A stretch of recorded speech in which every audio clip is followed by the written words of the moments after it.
Hello students, welcome to easy math for NDA. I am Ujjwal Kaushik, your friend.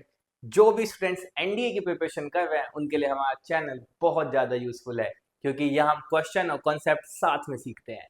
चलिए, आज का हमारा सबसे पहला लेक्चर है सेट। सबसे पहला ही चैप्टर आप लोगों के जो सिलेबस में, जो करिकुलम में आता है, सबसे बेसिक चैप्टर जो 11th से शुरू होता है, सेट।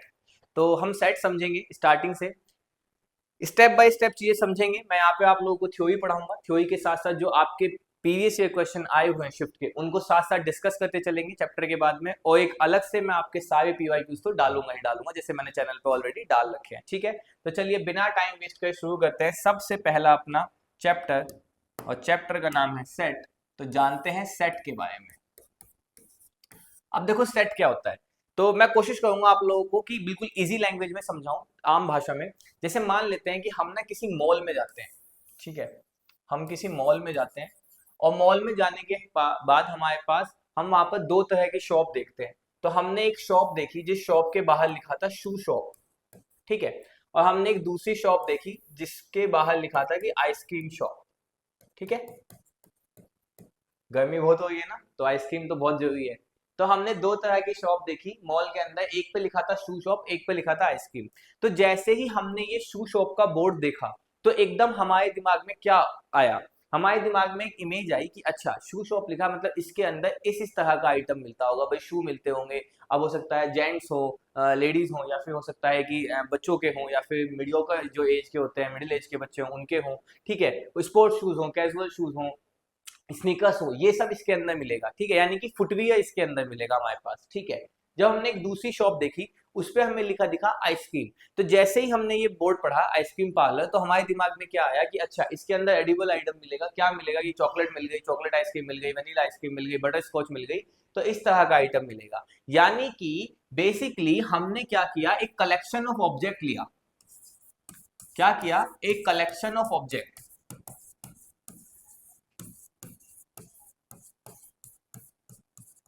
अब उस कलेक्शन ऑफ ऑब्जेक्ट्स को हमने क्या किया, एक जगह पे एक शॉप कह लीजिए, एक बॉक्स कह लीजिए, उसमें डाल दिया, उस पर हमने टैग लगा दिया।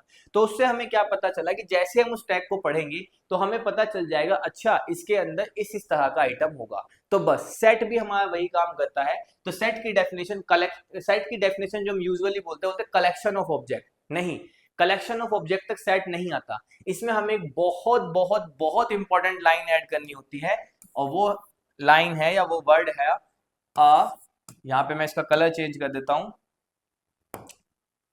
Well defined collection of object. क्या हुआ, a well defined collection of object. तो सेट की डेफिनेशन होती है कि a well defined collection of object is set. देखो सेट आप लोगों ने क्लास 10th में पढ़ा होगा, जैसे हम सेट ऑफ नेचुरल नंबर पढ़ते हैं, सेट ऑफ फुल नंबर पढ़ते हैं। तो जैसे ही मैं कहता हूं आपसे सेट ऑफ नेचुरल नंबर, तो आपके दिमाग में एक इमेज क्लियर होती है कि 1 2 3 4 5 ये नंबर है। मैं कहता हूँ सेट ऑफ होल नंबर, तो आपके दिमाग में इमेज आती है 0 1 2 3 4। मैं इनके बारे में बात करना चाह रहा हूँ। तो वहां तक हमने पढ़ तो लिया था, अब हम एग्जैक्ट पढ़ रहे हैं कि सेट कब होता है, कब हम उसे सेट कहते हैं। तो सेट के लिए हम कहते हैं, यूजुअली हम आम भाषा में जब मैं बच्चों से पूछता हूँ तो बच्चे बोलते हैं sir a collection of object, कि हमने कुछ ऑब्जेक्ट को कलेक्ट किया, वो हमारा सेट हुआ। जैसे हम यहाँ पर कर रहे थे कि हमने शूज वाले सारे आइटम कलेक्ट कर दिए, आइसक्रीम वाले सब कलेक्ट कर दिए। पर नहीं, मैथमेटिक्स में एक सबसे इंपॉर्टेंट वर्ड आता है, इस वर्ड के बिना ये ऐसे है जैसे मेरे बिना तुम और तुम्हारे बिना मैं, मतलब आधे अधूरे, है ना। मैं क्लास डालूं तुम देखो ना, तो बात आधी है। और इधर मैं क्लास ही ना डालूं, तुम देखने के लिए बैठे हो, तो भी बात आधी है। तो बस ये वेल डिफाइंड वर्ड वही है। तो सेट की डेफिनेशन कहती है a well defined collection of object is set. अब ये वेल डिफाइंड का मतलब क्या है, ये इतना इंपॉर्टेंट है। अगर मैं इस डेफिनेशन में से वेल डिफाइंड वर्ड को छीन लूं ना, तो ये डेफिनेशन सेट की नहीं रह जाएगी। फिर सेट को कंप्लीट ही ये वर्ड कर रहा है, वेल डिफाइंड। तो अब इस वेल डिफाइंड का मतलब क्या है, तो देखो वेल डिफाइंड का मतलब समझते हैं। मैं आप लोगों को दो तरह से समझाता हूँ। पहले मैं आप लोगों को एकदम लेम लैंग्वेज में समझाने की कोशिश करूंगा, हमारी आम भाषा में, कि वेल डिफाइंड का मतलब होगा क्या। तो बहुत सिंपल सा मतलब है, जैसे मान लेते हैं मैं आप लोगों से तीन क्वेश्चन पूछता हूँ। पहला क्वेश्चन पहला क्वेश्चन हम पूछते हैं आपसे, क्या पूछे बताइए। पहला क्वेश्चन पूछ लेते हैं, फर्स्ट 5 नेचुरल नंबर। क्या है, फर्स्ट 5 नेचुरल नंबर, ये बताओ। दूसरा मैं आपसे पूछ लेता हूं,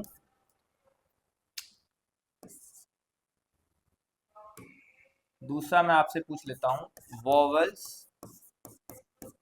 इन इंग्लिश अल्फाबेट,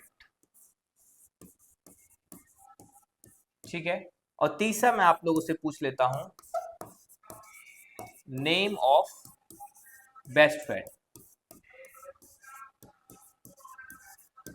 अब मान लेते हैं कोई तीन बच्चे हैं, कोई एक ए बच्चा है जो दिल्ली में है इस समय, कोई एक बच्चा है जिसको हम मान लेते हैं कहाँ पे माने, मध्य प्रदेश में मान लेते हैं, और कोई एक बच्चा है जिसको हम कहाँ पर माने, केरला में मान लेते हैं, ठीक है।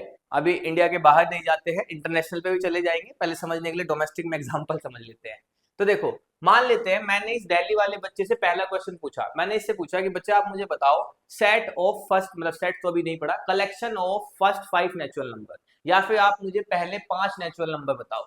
तो ये जो दिल्ली वाला बच्चा है ये आंसर करेगा सर 1 2 3 4 5, ये है पहले 5 नेचुरल नंबर। अच्छा फिर मैं जाऊंगा एमपी वाले, मध्य प्रदेश वाले बच्चे के पास, मैं इससे पूछूंगा बच्चे क्या होते हैं पहले 5 नेचुरल नंबर, तो ये भी कहेगा सर 1 2 3 4 5। फिर मैं केरला वाले के पास जाके पूछूंगा तो ये बच्चा भी सेम ही कहेगा कि 1 2 3 4 5, कि भैया ये होते हैं 1 2 3 4 5। मैं ठीक है कोई बात नहीं। अब मैं इनसे बोलूंगा चलो ठीक है जो इंग्लिश अल्फाबेट है हमारे पास उसमें वोवेल्स क्या है, तो जो दिल्ली वाला ये बोलेगा भैया ए ई आई ओ यू, ठीक है। फिर हम एमपी वाले के पास जाएंगे, वो भी क्या बोलेगा कि भैया ए ई आई ओ यू।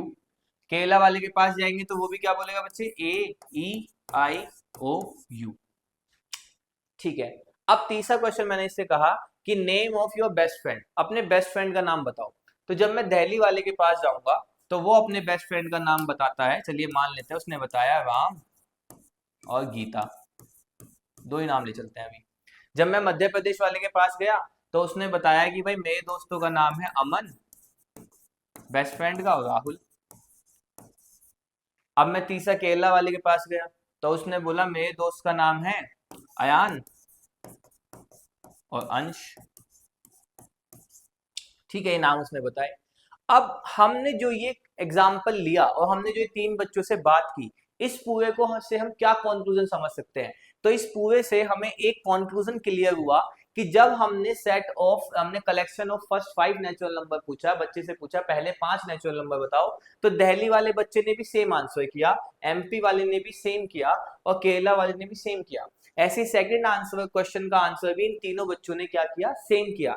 लेकिन जैसे ही हम थर्ड क्वेश्चन पे पूछे तो उसका आंसर दिल्ली वाले के लिए अलग था, एमपी वाले के लिए अलग था और केरला वाले के लिए अलग था। बस यही है वेल डिफाइंड, यानी कि अगर किसी क्वेश्चन का आंसर मेरे लिए, तुम्हारे लिए और किसी तीसरे के लिए सेम है तो वो कलेक्शन वेल डिफाइंड है, और अगर कलेक्शन वेल डिफाइंड है तो फिर हम उसे सेट कह देंगे। और अगर किसी क्वेश्चन का आंसर मेरे लिए, तुम्हारे लिए, किसी थर्ड पर्सन के लिए अलग अलग है तो हम कहेंगे ये कलेक्शन वेल डिफाइंड नहीं है, और अगर वेल डिफाइंड नहीं है तो वो कलेक्शन सेट भी नहीं है। ठीक है, समझ में आया? ठीक है, फिर से मैं एक बार कंक्लूड कर देता हूं कि अगर मेरे लिए, तुम्हारे लिए, किसी तीसरे बंदे के लिए अगर एक क्वेश्चन का आंसर सेम आ रहा है, तीनों के लिए सेम है, जैसे मैं आप लोगों से पूछूं कि फर्स्ट 3 प्राइम नंबर्स बताओ, तो आप बता दोगे कि भैया 2 है, 3 है, 5 है। मुझसे पूछो, आपसे पूछो, किसी थर्ड पर्सन से पूछो, आंसर सेम आएगा। तो अगर किसी क्वेश्चन का आंसर 3 बंदों से सेम है, 3 या 3 से ज्यादा, अभी एग्जाम्पल के लिए 3 मान के चलते हैं, या हम कहते हैं कि एवरीवन, अब तो हम समझ गए हैं, तो कहते हैं कि अगर किसी क्वेश्चन का आंसर सभी के लिए सेम है तो वो कलेक्शन वेल डिफाइंड है, और अगर कोई कलेक्शन वेल डिफाइंड है तो इसका मतलब वो हमारा सेट है। और अगर किसी क्वेश्चन का आंसर अलग अलग आ रहा है तो वो कलेक्शन वेल डिफाइंड नहीं है, और अगर हमने इसमें से वेल डिफाइंड ही छीन लिया, वो वेल डिफाइंड ही नहीं है, तो फिर ये कभी सेट भी नहीं होगा। ठीक है, क्लियर रहा? ठीक है, अब जैसे कुछ एग्जाम्पल मैं आप लोगों के साथ शेयर करूं, अभी अगर हम इजी लैंग्वेज में देखें तो जैसे मैं आप लोगों से पूछता हूँ कि कैपिटल का नेम बताओ, इंडिया की कैपिटल का नाम क्या है, तो आप मुझसे पूछोगे तो मैं भी वही बोलूंगा न्यू दिल्ली, आपसे पूछेंगे आप भी वही बोलेंगे, और किसी थर्ड पर्सन से पूछेंगे तो वो भी यही बोलेगा। इवन अब आप इंटरनेशनल चले जाओ, है ना, डोमेस्टिक छोड़ के बाहर भी जाके किसी से पूछोगे तो भी वो यही आंसर बताएगा। तो ये जो कलेक्शन हम बनाएंगे कि collection of the name of the capital of the country India, तो ये कलेक्शन मेरे लिए इसका आंसर, तुम्हारे लिए किसी थर्ड पर्सन के लिए सेम है, तो ये कलेक्शन वेल डिफाइंड है, तो यानी कि ये हमारा सेट है। अब जैसे मैं आपसे पूछूं कि name of the intelligent student बताओ। अब मान लेते हैं क्लास चल रही है, आप सभी लोग हाँ यही जो सोफे पे बैठे हैं, कुछ डाइनिंग टेबल पे बैठे हैं, कुछ चेयर पे बैठ के पढ़ रहे हैं, और कुछ तो जनाब लेट कर ही पढ़ रहे हैं। तो आप सभी अभी हैं तो क्लास में ही ना। मैं आप लोगों से पूछूं कि name of the intelligent student बताओ, ठीक है, तो हाथ उठाओ। तो उठाओ, कौन कौन अपने हाथ उठा रहा है? अच्छा, एक दो ने हाथ उठाए, बाकी ने नहीं उठाए हैं, ठीक है। अब देखो इंटेलिजेंट का क्राइटेरिया अलग है। हम इंटेलिजेंट का क्राइटेरिया हम कह नहीं सकते किस बेस पे इंटेलिजेंट कह रहे हैं। तो ऑल्दो हम सबको अपना आपको इंटेलिजेंट मानना चाहिए, बट यहाँ पर हमारे लिए डिफरेंट डिफरेंट आंसर होता है। जैसे मान लेते हैं अगर अभी आप सब मौजूद हैं, तो मेरे हिसाब से मैं किन्हीं दो बच्चों को कह सकता हूँ कि ये इंटेलिजेंट है, मुझे तो ये लगते हैं। कोई फिर दूसरा कह सकता है नहीं नहीं, मुझे तो ये वाले तीन बच्चे लगते हैं। तो यहाँ पर आंसर क्या हो गया? आंसर अलग अलग हो गया, और आंसर अलग अलग हो गया इसका मतलब ये किसका एग्जाम्पल हो गया? ये हमारा नॉट वेल डिफाइंड का एग्जाम्पल हो गया कि ये कलेक्शन वेल डिफाइंड नहीं है। जैसे मैं आप लोगों से पूछूं name of the honest politician, कि ईमानदार पॉलिटिशियन का नाम बताओ, ठीक है। अब ये बड़ा पेचीदा मुद्दा है। पॉलिटिशियन इकलौता ऐसा प्रोफेशन है जहां पर कम चोरी को ईमानदारी माना जाता है ना। जैसे मान लेते हैं कोई भी कुछ होता है तो वो बोलते हैं कि इन्होंने 100 करोड़ का घोटाला किया, तो इधर से बैठा इंसान बोलता है तो हमने तो सिर्फ 20 करोड़ का ही किया ना, तो हमें इतना क्यों गलत कह दो। तो इकलौता ये प्रोफेशन है जहां पे आप कम चोरी करते हैं तो आप ईमानदार कहलाते हैं। ईमानदार तो अब देखते हैं कौन है या कौन नहीं है, वो तो फिर अलग मुद्दा हो जाएगा, ठीक है। तो वही है, तो इस केस में क्या होगा, जैसे मैं आपसे पूछूं name of your favourite cricketer, तो अब क्या होगा जब हम पूछेंगे name of your favourite cricketer, तो मेरा फेवरेट क्रिकेटर कुछ और हो सकता है, आपका कुछ और हो सकता है, किसी थर्ड पर्सन का कुछ और हो सकता है। तो इस कलेक्शन में हमें आंसर सेम नहीं मिलेगा। तो यानी कि ये कैसा कलेक्शन हुआ? ये कलेक्शन हमारा नॉट वेल डिफाइन हुआ, वेल डिफाइन नहीं हुआ। और अगर वेल डिफाइन नहीं हुआ तो ये हमारा सेट भी नहीं हुआ। तो यही मतलब होता है लेम लैंग्वेज में वेल डिफाइन का। अब क्योंकि हम तो मैथमेटिक्स पढ़ रहे हैं, है ना भाई, हम तो मैथमेटिक्स पढ़ रहे हैं, तो हम मैथमेटिकली अगर इसका मतलब जानना चाहें वेल डिफाइन का तो क्या होगा, आओ देखते हैं। मैथमेटिकली भी देख लेते हैं, क्योंकि हम तो मैथ्स पढ़ रहे हैं, तो मैथ्स के बिना तो हमारा चलेगा ही नहीं। तो मैथमेटिकली हम बोलते हैं बच्चे कि if we are pretty much sure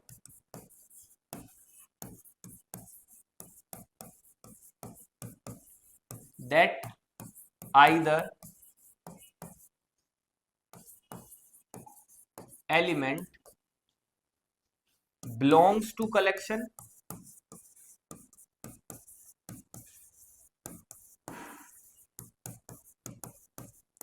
or does not belongs to the collection।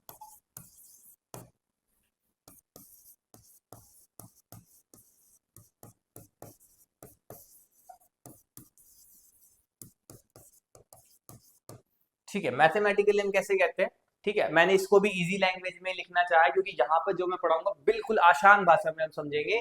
तो मैंने कहा अगर हम प्रिटी मच श्योर हैं कि आइदर एलिमेंट, जो भी एलिमेंट है वो या तो कलेक्शन में बिलोंग करेगा, either belong to the collection, और डज नॉट, या फिर वो कलेक्शन में बिलोंग नहीं करेगा। अगर हम इस बात से प्रिटी मच श्योर हैं तो वो कलेक्शन वेल डिफाइन है, और अगर हम प्रिटी मच श्योर नहीं है तो वो कलेक्शन वेल डिफाइन नहीं है। तो ये हम किसको चेक कर रहे थे? वेल डिफाइन को, ठीक है। अब मैथमेटिकली जो हमने समझा उसको अपने एग्जांपल से अप्लाई करके देख लेते हैं। ये तो नेम ऑफ बेस्ट फ्रेंड तो काफी टिल्ड हो गया, कोई बात नहीं, आप अपने हिसाब से फोन ऐसे करके थोड़ा देख लीजिएगा, ठीक है। चलो अब हम इसको मैथमेटिकली देखते हैं एग्जांपल को। हमने कहा फर्स्ट 5 नेचुरल नंबर, जैसे ही मैंने ये आपसे पूछा कि पहले 5 नेचुरल नंबर बताओ, तो एकदम हम श्योर हैं कि 10 इस कलेक्शन में आएगा या नहीं आएगा? नहीं आएगा। 15 आएगा इस कलेक्शन में? नहीं आएगा। 50 आएगा इस कलेक्शन में? नहीं आएगा। 3 आएगा इस कलेक्शन में? हाँ आएगा। 2 आएगा इस कलेक्शन में? हाँ आएगा। तो यानी कि हम बिल्कुल श्योर हैं कि ये एलिमेंट नहीं आएगा, ये एलिमेंट आएगा। अगर हम प्रिटी मच श्योर हैं तो हम कहते हैं वो कलेक्शन वेल डिफाइंड है। जैसे दूसरा example low, vowels in English alphabet. तो जैसे ही मैंने आपसे पूछा, तो मैं आपसे पूछूं बी इस कलेक्शन में आएगा? नहीं आएगा। टी इस कलेक्शन में आएगा? नहीं आएगा। जेड इस कलेक्शन में आएगा? नहीं आएगा। मैं पूछूं ई आएगा? हाँ जी आएगा। यू आएगा? हाँ जी आएगा। ओ आएगा? हाँ जी आएगा। मैं आप लोगों से पूछूं एफ आएगा? नहीं आएगा। तो बस हम प्रिटी मच श्योर है कि आइदर एलिमेंट आएगा कलेक्शन में, और एलिमेंट नहीं आएगा। तो ये कलेक्शन कैसा हुआ? वेल डिफाइन हुआ। वेल डिफाइन हुआ तो मतलब सेट हुआ। अब name of the best friend, अब देखो अब आ गया मुद्दा, अब हो गई कंट्रोवर्सी।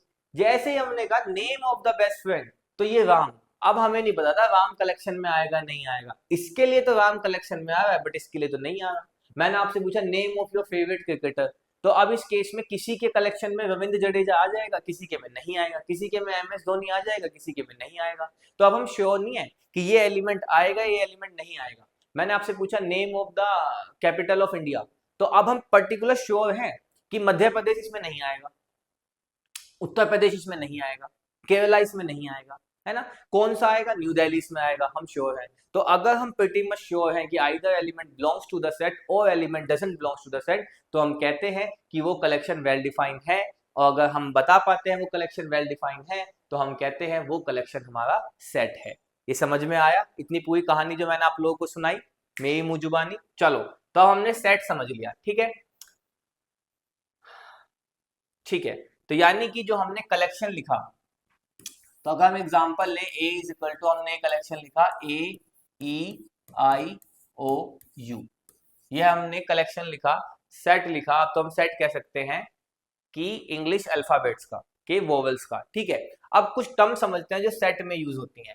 जो भी ये एलिमेंट अंदर आए, जो भी ये एलिमेंट अंदर आए, जैसे कि ए आया, ई आया, आई आया, ओ आया, यू आया, इन सभी को क्या बोलते हैं, इन सभी को बोलते हैं मेंबर ऑफ सेट या फिर एलिमेंट ऑफ सेट या फिर ऑब्जेक्ट ऑफ सेट। क्या बोलते हैं, मेंबर बोलते हैं, एलिमेंट बोलते हैं, ऑब्जेक्ट बोलते हैं, ठीक है, जो इस कलेक्शन के अंदर आए। ठीक है, यहां से इसको हटा देते हैं, यहाँ पे मैंने अलग से लिख दिया है। तो जो भी इस कलेक्शन के अंदर आते हैं, हमारे कलेक्शन के अंदर आते हैं, उनको हम क्या बोलते हैं, तो मेंबर्स ऑफ कलेक्शन या मेंबर्स ऑफ सेट बोलते हैं, एलिमेंट बोल देते हैं या फिर ऑब्जेक्ट बोल देते हैं। ठीक है, कुछ स्टैंडर्ड चीजें हैं जो हम सीख रहे हैं सेट के बारे में। दूसरा, ये तो हमने समझा पहला। दूसरा हमारे पास आता है, दूसरा कहाँ लिखे, यही लिख देते हैं, चलो यहीं पे जिक्र करते चल रहे हैं। तो सेकंड आता है कि जो हमारा अंदर हम मेंबर्स लिख रहे हैं, अगर वो इंग्लिश अल्फाबेट के हैं तो हम उन्हें स्मॉल लेटर से लिखेंगे हमेशा। ये कुछ स्टैंडर्ड नोटेशन है, ठीक है। तो हम जो इंग्लिश अल्फाबेट लिखेंगे एज मेंबर, तो जो हमने इंग्लिश अल्फाबेट लिखे हैं एज अ मेंबर, उनको हमेशा किस में लिखेंगे, स्मॉल लेटर में लिखेंगे। ठीक है, क्लियर रहा। जैसे मान लेते हैं कलेक्शन आया था नेचुरल नंबर वाला 1 2 3 4, वो तो न्यूमेरिक है, उसमें तो कोई स्मॉल कैपिटल है होता ही नहीं है, ठीक है।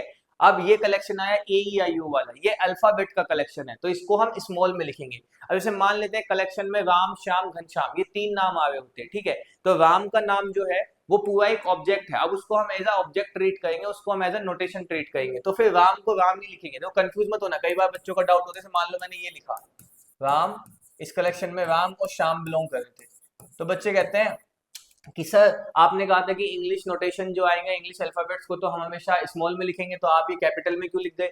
तो बच्चे होता क्या है, अगर सिंगल कोई ऐसे अल्फाबेट आ रहा हो ए ई आई ओ यू, तो इसको हम स्मॉल में लिखते हैं, ठीक है। अब यहीं पे एक क्वेश्चन और बनता है, कई बार वो आपसे ऐसे पूछ लेता है कुछ भी क्वेश्चन देके, मैं यहाँ पे क्वेश्चन लिख देता हूँ, कैसे दे देता है वो, ऐसे क्वेश्चन दे देता है कि वर्ड दे दिया, मान लेते हैं उसने मैथमेटिक, MATHEMATICS, अब उसने कहा कि write down all the alphabet used in the word mathematics. तो अब हमें मैथमेटिक्स के जो भी वर्ड यूज हुए हैं उनका कलेक्शन लिखना है, तो उस कलेक्शन को हम ऐसे ही लिखेंगे, capital M, capital A, capital T, capital H, capital E, इसी तरह से ही लिखेंगे। क्यों लिखेंगे, क्योंकि अब उसने हमें ये मेंशन करके दे दिया मैथमेटिक वर्ड, तो इसको हम एज अ सिंबल लेकर चलेंगे, तो सिंबल लेकर चलेंगे तो M M ही आएगा, A A ही आएगा, T T ही आएगा, H H ही आएगा, E E आएगा, M रिपीट हो गया है, A हो गया है, T हो गया है, फिर आपका I आ जाएगा, फिर आपका C आ जाएगा और S आ जाएगा। ठीक है, अब यहाँ पे स्मॉल में नहीं लिखेंगे क्योंकि ये मैथमेटिक्स वर्ड उसने क्वेश्चन में दे दिया, और अगर क्वेश्चन में दे दिया तो फिर ये हम एज अ सिंबल लेकर चलेंगे, एज अ नोटेशन लेकर चलेंगे। क्लियर, ठीक है। अब तीसरा हम यहाँ पर रूल समझ लेते हैं। थर्ड क्या है, थर्ड रूल है आपका बच्चे कि इंग्लिश अल्फाबेट को जो एज अ मेंबर है तो उनको स्मॉल में लिखेंगे, और नेम ऑफ द सेट हमेशा कैपिटल लेटर से दिखाएंगे। देखो मैंने यहाँ पे सेट लिया बी, कैपिटल लेटर से दिखाया, यहाँ पे सेट लिया ए, कैपिटल लेटर से दिखाया, यानी कि जब भी हम सेट का नोटेशन लेंगे, सेट का नाम लेंगे, तो वो हमेशा कैपिटल लेटर से लेंगे। ये सब हमारे स्टैंडर्ड रूल हैं सेट को लिखने के। ठीक है, तो हमने मेंबर्स समझ लिया है, इंग्लिश अल्फाबेट समझ लिया है कि अगर मेंबर्स है तो स्मॉल में लिखेंगे और अगर नेम है तो उसको कैपिटल से लिखेंगे। तो यही होता है हमारा सेट। चलो अब कुछ एग्जांपल देखते हैं कुछ कलेक्शंस के कि वो सेट है या नहीं है।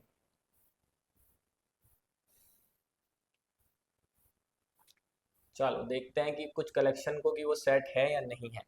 ठीक है, चलो तो मैंने मान लेते हैं यहाँ पर कुछ क्वेश्चन लिखे। तो मैंने आपसे कहा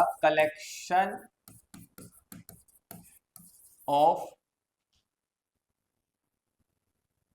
collection of name of months in a year, है ना। तो फिर एक कलेक्शन मैंने आपसे पूछा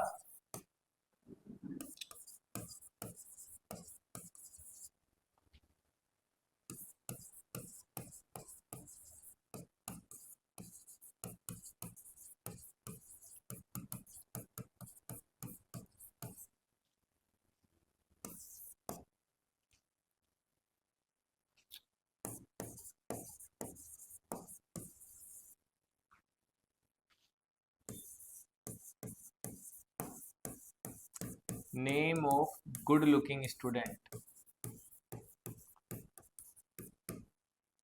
तो एक कलेक्शन हमने लिया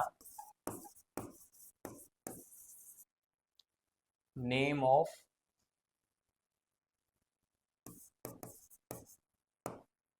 फेवरेट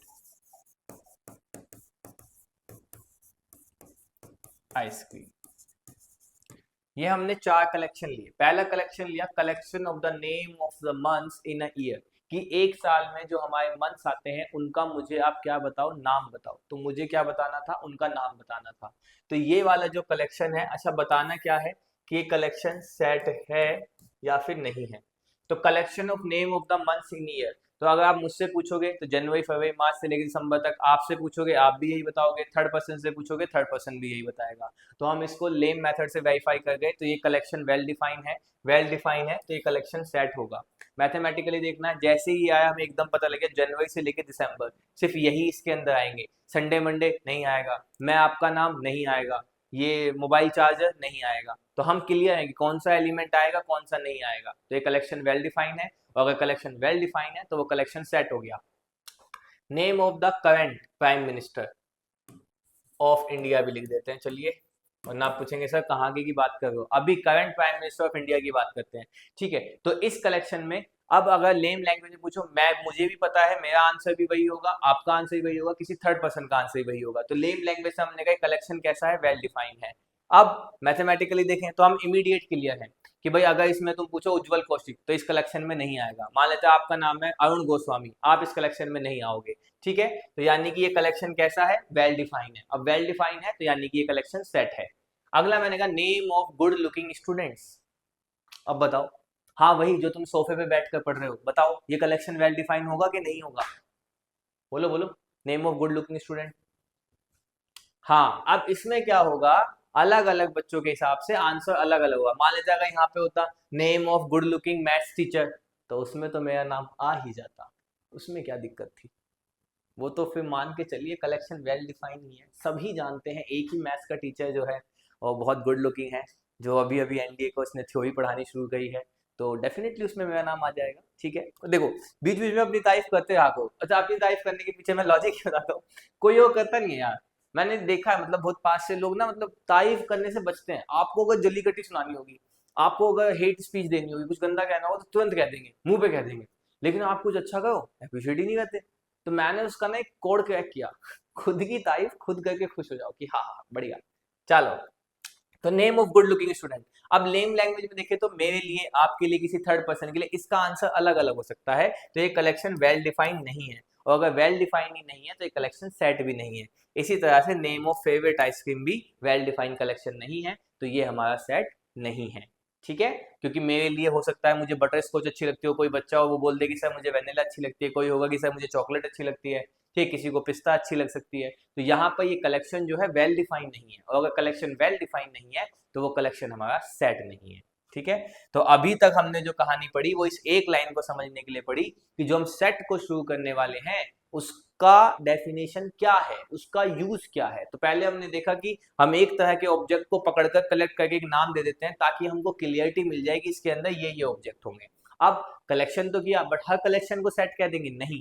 फिर हम गए डेफिनेशन पे, हमने कहा a collection of well defined object, जो वेल डिफाइंड ऑब्जेक्ट है उन्हीं के कलेक्शन को सेट करेंगे, और वेल डिफाइंड का मतलब हम लोगों ने समझ लिया है। ठीक है, चलो अब चलते हैं नेक्स्ट पे बच्चे।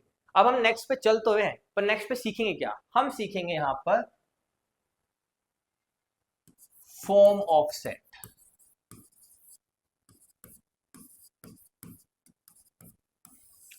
हमारे पास सेट को लिखने की दो फॉर्म होती हैं। सबसे पहली फॉर्म होती है रोस्टर फॉर्म। सबसे पहली फॉर्म क्या होती है? Roster form.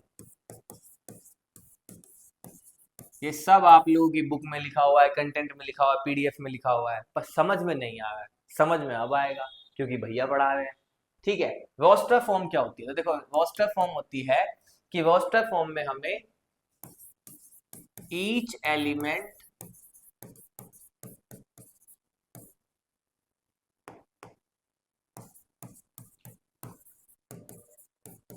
is listed in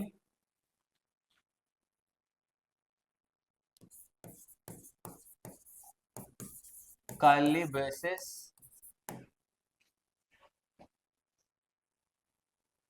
and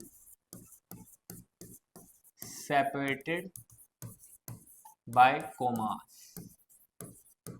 ठीक है, रोस्टर फॉर्म कहती है कि each element is listed in curly braces, हर एक एलिमेंट लिखा होगा कर्ली ब्रेसेस के बीच में, और क्या सेपरेट होगा किससे? कोमा से। जैसे अभी हमने एक एग्जांपल लिया था, तो हमने कहा था ए ई आई ओ यू, तो जो ये फॉर्म हमने अभी समझी थी ना, ये रोस्टर फॉर्म ही है। तो रोस्टर फॉर्म में क्या था? उसने हमसे कहा ने कलेक्शन बताओ वोवेल्स का इंग्लिश अल्फाबेट में। तो हमने कैसे लिखा?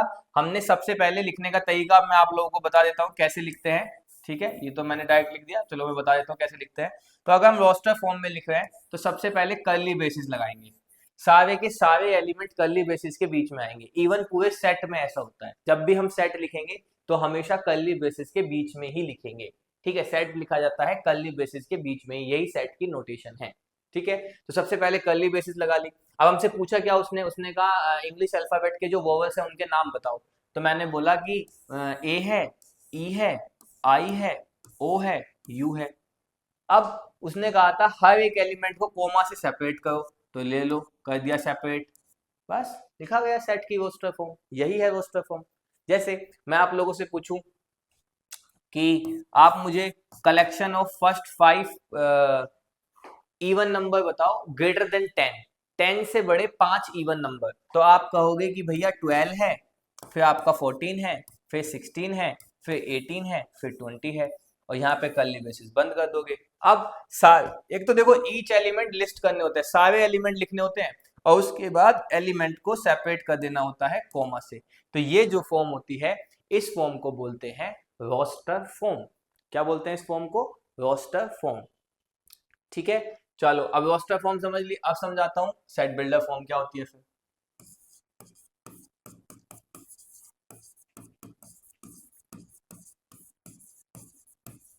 देखो, सेट बिल्डर फॉर्म में लिखने का तरीका होता है A is equal to x such that. Such that का सिंबल तो जानते होंगे, सच दैट का मतलब अब कंडीशन आने वाली। सच दैट क्या है? whatever x has property। जैसे ही सेट बिल्डर फॉर्म आई, एक वर्ड आपके दिमाग में तुरंत आ जाना चाहिए, कॉमन प्रॉपर्टी। क्या आ जाना चाहिए? Common property. इसका मतलब क्या है? सेट बिल्डर फॉर्म में हम कैसे लिखते हैं? सेट बिल्डर फॉर्म में लिखने का तरीका होता है एक्स सच दैट। अब जो भी एक्स के बीच में कॉमन प्रॉपर्टी है, यानी कि जो भी सारे एलिमेंट, सारे ऑब्जेक्ट के बीच में कॉमन प्रॉपर्टी है, उस कॉमन प्रॉपर्टी को यहां पर लिख दो। जैसे हम ऊपर वाला एग्जांपल लें, ये जो सेट ए था, अगर मुझे इस सेट ए की सेट बिल्डर फॉर्म लिखनी हो तो देखो मान लो मुझे इस फॉर्म में रोस्टर फॉर्म में कोई सेट दिया था, मुझसे कहा इसकी सेट बिल्डर फॉर्म बताओ, तो मैं इसके एलिमेंट्स को देखूंगा, तो देखूंगा ए ई आई ओ यू, फिर इनके बीच में ये कॉमन प्रॉपर्टी ढूंढनी है, कॉमन प्रॉपर्टी ढूंढो, इनके बीच में कॉमन प्रॉपर्टी क्या है, ये सब इंग्लिश अल्फाबेट के वोवल है, तो बस लिख दो ऐसे x सच दैट, अब x की प्रॉपर्टी क्या है, x is vowels of English alphabets, x क्या है, इंग्लिश अल्फाबेट्स के वोवल है, ठीक है। तो ये होती है हमारी सेट बिल्डर फॉर्म, ऊपर जो हमने देखी वो थी हमारी रोस्टर फॉर्म, ये है हमारी सेट बिल्डर फॉर्म, ठीक है। जैसे हमने एक एग्जांपल लिया था set of first 5 prime natural number वाला, तो उसको कैसे लिखेंगे, देखेंगे b is equal to x such that x is first 5 natural number, क्योंकि उनके बीच कॉमन प्रॉपर्टी क्या थी, 1 2 3 4 5 के बीच वो पहले 5 नेचुरल नंबर थे, ठीक है। तो इस तरह से हम सेट बिल्डर फॉर्म और रोस्टर फॉर्म लिखते हैं। तो रोस्टर फॉर्म क्या कहती है कि हर एक एलिमेंट को लिस्ट करो, सेपरेट करो कोमा से, कर्ली ब्रेसेस के बीच में लिखो। सेट बिल्डर फॉर्म कहती है कि भाई उन सब एलिमेंट की जो कॉमन प्रॉपर्टी है ना, जो सार है, वो उठा के ले आओ और उसे उठा के यहाँ पे लिख दो। अब मेरा क्वेश्चन ये था कि जब अगर रोस्टर फॉर्म हमारे पास लिखने के लिए थी तो मैथमेटिशियन ने सेट बिल्डर फॉर्म क्यों बनाई होगी, क्या उन्हें ऐसा लगा होगा कि जो बच्चे मैथमेटिक्स पढ़े उसको कॉम्प्लिकेटेड बना देते हैं, इजी इजी नहीं छोड़ते, नहीं। देखो रोस्टर फॉर्म से हर बार लिख पाना बहुत मुश्किल है ना, तो रोस्टर फॉर्म से लिख पाना मुश्किल है, तो हम क्या करते हैं उसकी एक कॉमन प्रॉपर्टी निकालते हैं और उसको सेट बिल्डर फॉर्म में ऐसे लिख देते हैं। जैसे मैं आप लोगों से पूछूं कि भाई पहले 10,000 नेचुरल नंबर लिखो, तो अगर आप रोस्टर फॉर्म में लिखने लगोगे तो आप ऐसे लिखोगे 1 2 3 4 5 ऐसे करते करते 10,000 तक जाओगे, अब देख लो कितना टाइम लगेगा। अगर इसी को ही हमें सेट बिल्डर में लिखना हो तो हम लिख देंगे x such that x is first 5 10,000 natural number, आ गया कलेक्शन पूरा, ठीक। तो ये है हमारा रोस्टर फॉर्म, ये है हमारी सेट बिल्डर फॉर्म। अब आप मुझे एक बात बताओ, पहले एग्जाम्पल देख लेते हैं, ठीक है, एग्जाम्पल बहुत जरूरी है। अब हम यहाँ पर लिखते हैं कि हमें दोनों फॉर्म लिखनी है कलेक्शन की, रोस्टर भी और सेट बिल्डर भी, तो यहाँ पर हम लिखते हैं collection of name of days, इसकी रोस्टर फॉर्म भी लिखो आप लोग इतने और सेट बिल्डर फॉर्म भी लिखो। और दूसरा एग्जाम्पल मैं लेता हूं यहाँ पर, क्या ले लें बताओ, कोई छोटा सा एग्जाम्पल सोचते हैं।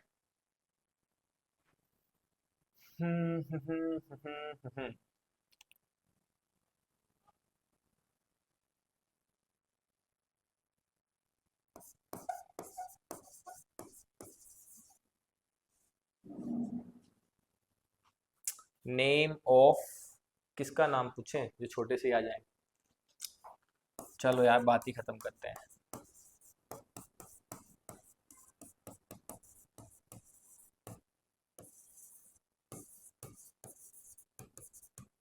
ठीक है, हमने यहाँ पर ये दो सेट लिए, अब मैंने आपसे कहा इन दोनों सेट का आपको क्या लिखना है, रोस्टर फॉर्म भी लिखनी है और सेट बिल्डर फॉर्म भी लिखनी है। आओ लिखते हैं मेरे साथ। सबसे पहले मैं इसकी रोस्टर फॉर्म लिखता हूँ, तो मुझे सेट का कोई नाम मानना होगा, मान लेते हैं मैंने कैपिटल डी से मान लिया, सेट का नाम हमेशा कैपिटल से माना जाएगा, मैंने डी से मान लिया, इज इक्वल टू। अब रोस्टर फॉर्म में मुझे डेज के नेम लिखने हैं, तो मैं यहाँ पे क्या लिखूंगा, मंडे, फिर कॉमा लगाकर ट्यूसडे, फिर वेनसडे, शॉर्ट में लिख दूं चल जाएगा ना, चल लो यार, वेनसडे, फिर थर्सडे, फिर फ्राइडे, फिर सैटरडे और फिर संडे, ठीक है। तो देखो यहाँ पे क्या हुआ, उसने कहा collection of name of the days, तो हमने लिखा Monday Tuesday Wednesday Thursday Friday Saturday Sunday. अब रोस्टर फॉर्म में लिखना था तो कर्ली ब्रेसेस के बीच में लिखा, सारे एलिमेंट लिस्ट किए और एलिमेंट को कोमा से सेपरेट कर दिया। अच्छा इसी को अगर मुझे लिखना होता सेट बिल्डर फॉर्म में, तो मान लो इस सेट को मैं ई नाम देता हूँ सेट बिल्डर फॉर्म में, तो मैं कैसे लिखूंगा, एक्स सच दैट, अब एक्स क्या है, x is name of days, बस बन गई बात, ठीक है। ऐसे ही अगला एग्जांपल, ये आप लोग अपने से ट्राई कीजिएगा, करो, हिंट देखो सिंपल है, जब आपको इसमें रोस्टर फॉर्म लिखनी होगी तो आप कर्ली बेसिस लगा के लिख दोगे सिर्फ एक नाम, ठीक है, तो वो है हमारी श्रीमती द्रौपदी मुर्मू जी, ठीक है, उनका हमने लिख दिया नाम, ठीक है। अब उसी को अगर हमें मान लेते हैं इसमें सेट बिल्डर में लिखना होगा तो हम लिख देंगे x such that x is current president of India, बस बन गई बात हमारी। तो यही है रोस्टर फॉर्म और सेट बिल्डर फॉर्म। अब मेरा क्वेश्चन आप लोगों से ये है कि क्या हमेशा रोस्टर फॉर्म से सेट बिल्डर फॉर्म लिख सकते हैं, और क्या हमेशा सेट बिल्डर से रोस्टर लिख सकते हैं? बताओ, सोचो सोचो सोचो, एक सेकंड दो इतने मुझे, कि क्या हमेशा रोस्टर से सेट बिल्डर लिख सकते हैं या सेट बिल्डर से रोस्टर लिख सकते हैं? बताओ।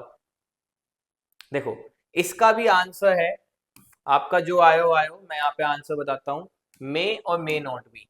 इसका आंसर है मे और मे नॉट। लिख भी सकते हैं, नहीं भी, नेसेसरी नहीं है।